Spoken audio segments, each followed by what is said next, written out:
Di video sebelumnya kita udah tes kamera Samsung Galaxy S22 Ultra yang hasilnya menurut saya benar-benar sangat memuaskan di segala kondisi. Terang gelap, jauh deket, datar maupun berliku. Pokoknya mantap dan sangat memuaskan.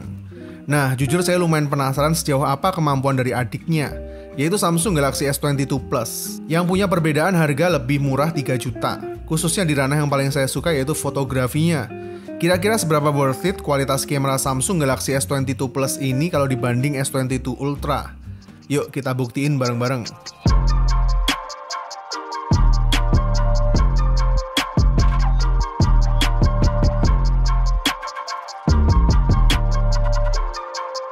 Lokasi pertama yang kita kunjungi adalah Gumuk Pasir, salah satu objek wisata terkenal yang ada di Laut Pantai Selatan Yogyakarta, bareng sama Dara, Eja, Eko, dan saya sendiri Vian. Beruntung kondisi cuaca sangat cerah dan masih panas terik meskipun udah hampir jam 3 sore. Jadi emang sengaja kita pilih yang backlight banget buat testing ketangguhan kamera Galaxy S22 Plus ini. Salah satu hal yang paling membuat saya kagum jelas ada di video recordingnya yang luar biasa bagus. Default video yang saya pilih ada di setting 4K 60 frame per seconds. Dan seperti yang bisa kalian lihat, kualitas detailnya bagus banget. Auto exposure-nya nyaris sempurna dan frame rate-nya sangat smooth dan stabil. Bahkan tanpa perlu saya aktifin mode Super Steady sama sekali pun udah stabil banget. Tapi nanti kita bakal tes kestabilan Super Steady-nya buat lari di pinggir pantai aja. Karena di mode default 4K 60 frame per seconds-nya ini udah sangat bisa diandalin, makanya jujur saya kurang begitu tertarik buat nyobain mode 1080p-nya. Cuma kompensasinya jelas ada di file size-nya yang jadi ekstra gede aja. Meskipun video recordingnya bisa record sampai kualitas 8K 24 frame per seconds, tapi jujur menurut saya nggak terlalu kepake juga. Karena media buat nontonnya aja juga masih sangat terbatas buat saat ini. Jadi mungkin buat saat ini masih belum begitu terpakai. Tapi kedepannya kalau medianya udah siap, Samsung udah ngasih fitur yang bisa dieksplor. Nah, yang paling bikin saya kaget justru ada di kamera depannya. Awalnya saya skeptis karena front kamera Samsung Galaxy S22 Plus ini cuma 10 megapiksel aja. Termasuk kecil kalau dibandingin sama front kamera Samsung Galaxy S22 Ultra yang udah 40 megapiksel.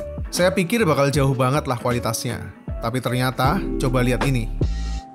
Kualitas selfie video recordingnya asli cakep banget. Detailnya super clear, tone warnanya natural banget, dan frame rate-nya smooth.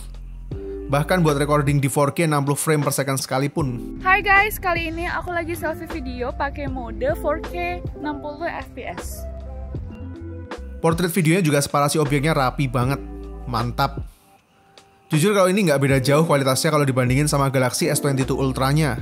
Keren sih Samsung bisa konsisten kayak gini dan hampir nggak terasa ada downgrade-nya sama sekali. Apalagi kualitas fotografinya. Gila, detail banget. Udah kayak capture pakai main kamera belakangnya aja ini kualitasnya. Beneran sangat memuaskan ini selfie kameranya. Cuma sedikit banget terasa backlight-nya aja, yang mana masih sangat wajar dan bisa ditoleransi untuk kondisi outdoor seterang ini. Jadi jelas ya, megapiksel gede bukan segalanya. Bisa saya bilang selfie kamera ini adalah one of the best-nya smartphone flagship saat ini.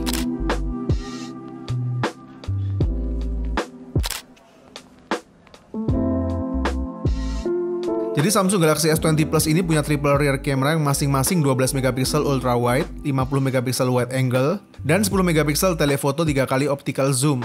Kalau kualitas fotografi di main kamera 50 megapiksel ini jelas bagus banget, detailnya clear banget, dan dynamic range-nya luas banget.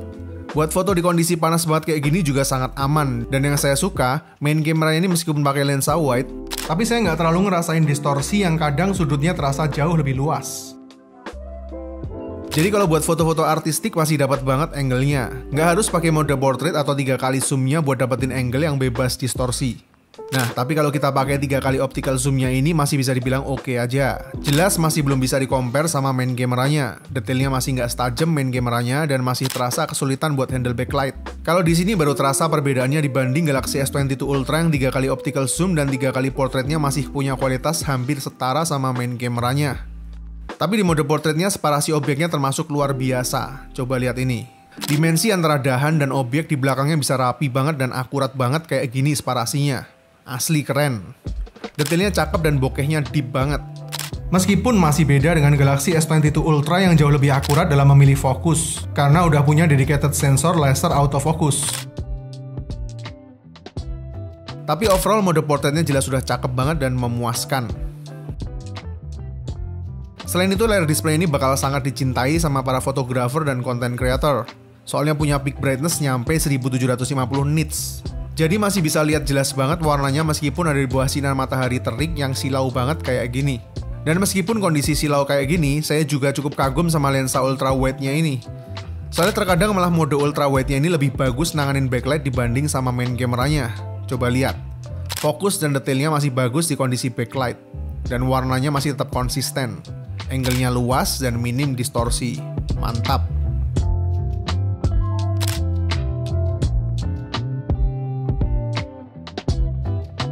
Setelah 2 jam kita pakai non-stop, jelas terasa panas di bodinya. Apalagi kita pakai buat recording 4K 60 frame per second terus-terusan. Tapi sejauh ini performanya masih stabil dan sama sekali nggak ada freeze atau hang. Meskipun kondisi cuacanya juga lagi panas-panasnya. Jadi chipset 4 nanometernya punya peran penting di kestabilan performa dan efisiensi dayanya. Masih oke lah. Kalau masalah handheld, jujur saya pribadi malah lebih enjoy pegang Samsung Galaxy S22 Plus ini dibanding Ultra. Soalnya size-nya terasa lebih compact di genggaman tangan, nggak kegedean dan nggak kekecilan. Pas. Tipisnya cuma 7,6 mm dan beratnya 195 gram aja. Finishingnya pakai Armor Aluminum Frame, udah IP68 water resistant, dan layarnya udah pakai Corning Gorilla Glass Victus. Jujur awalnya saya pikir frame di samping-sampingnya ini rada nanggung, soalnya agak rounded, kok nggak ngotak sekalian. Tapi setelah lebih lama dipakai, frame-nya yang rounded ini terasa lebih nyaman di handheld dibanding yang flat. Mungkin desain flat lebih enak dilihat, tapi kurang begitu nyaman digenggam lama. Jadi kalau buat kenyamanan handheldnya, Samsung Galaxy S22 Plus ini asli nyaman dan pas banget size-nya. Oke, setelah sekitar hampir 2 jam ada di gumuk pasir, kita udah mulai ngerasa exhausted karena panas, dan matahari udah semakin turun. Makanya kita langsung lanjut ke spot berikutnya, yaitu di salah satu resort terbaik yang ada di pantai Parangtritis, Queen of South.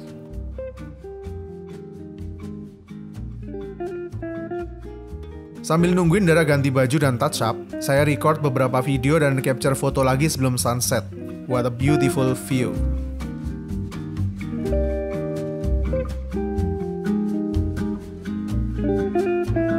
Sekalian kita tes mode space zoom-nya mulai dari 3 kali optical zoom sampai 30 kali zoom. Karena optical zoom-nya mentok di 3 kali, setidaknya kualitas foto sampai 10 kali zoom-nya masih terlihat cakep dan cukup detail. Tapi kalau kita perbesar sampai ke 30 kali zoom, saya rasa udah kurang begitu recommended karena memang detail resolusinya mulai terlihat pecah. Nah, ini salah satu lagi perbedaannya dibanding dengan Galaxy S22 Ultra yang punya 2 kamera tele yang punya kemampuan optical zoom sampai 10 kali. Jadi pas saya tes kualitas foto telenya, masih tetap bagus detail resolusinya sampai di 50 kali zoom. Akhirnya Dara udah siap, jadi coba kita capture lagi beberapa gambar direct ke matahari jam 5 sore.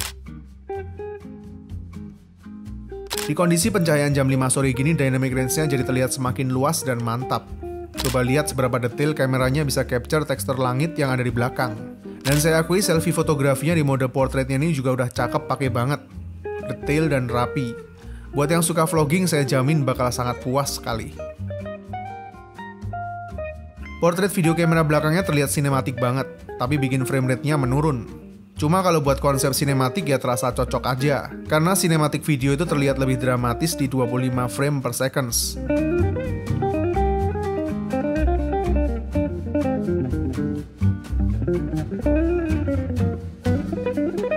Oke, jam sudah menunjukkan pukul 5:30 sore, yang artinya udah saatnya kita turun ke pinggir pantai buat mendapatkan view yang sempurna.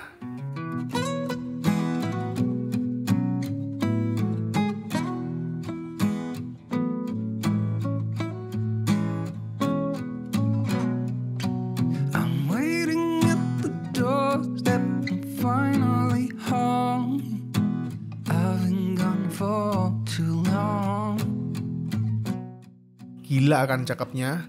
Ini lagi-lagi kita record video di 4K 60 frame per seconds, masih tanpa stabilisasi super steady sama sekali. Detailnya sangat clear, auto exposure-nya mantep banget dan frame rate-nya sangat smooth. Keren parah sih, ini terasa banget sinematiknya. OIS-nya ini bakal autofocus ke objek selama kita pintar mempertahankan objek tetap center di tengah. Alhasil frame rate-nya sama sekali nggak ada efek dragging. Bahkan di mode default-nya ini kita pakai buat lari di pantai sekalipun tetap terlihat sangat stabil.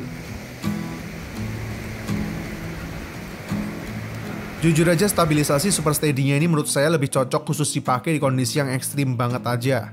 Soalnya kalau cuma buat lari aja pakai mode default udah terlalu smooth. Masih nggak perlu pakai stabilisasi super steady-nya. Soalnya kalau kita pakai super steady, jadi perlu ngorbanin beberapa hal. Mulai dari detail resolusi, dynamic range, bahkan terasa sedikit noise dan jitter juga.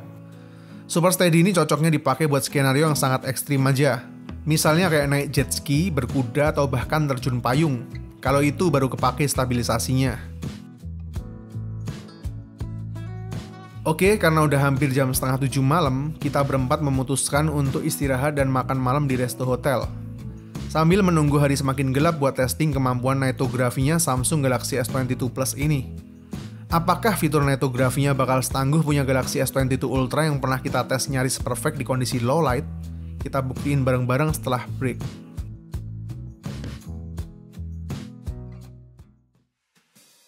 Sampai detik ini sekitar jam 7 malam, kapasitas baterainya tersisa sekitar 35% setelah kita pakai non-stop buat foto dan video recording mostly di mode 4K selama hampir 5 jam.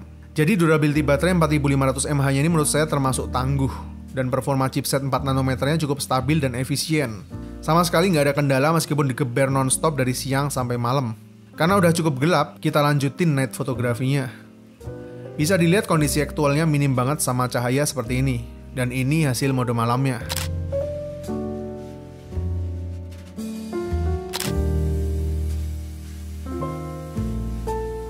Kualitasnya masih oke, detailnya masih jelas, noise masih minim, dan dynamic range masih terasa. Tapi dengan catatan, kita capture dalam posisi yang benar-benar steady. Soalnya kalau kita capture-nya kurang stabil, autofocusnya nggak bakal optimal dan hasilnya objek sedikit blur. Dan flare-nya juga masih terlihat meskipun udah pakai super clear glass. Memang dibanding Galaxy S22 Ultra, masih lebih superior berkat kehadiran sensor laser autofocus. Tapi kualitas nightography S22 Plus ini juga udah oke. Dan masih sangat bisa diandalin di kondisi low light.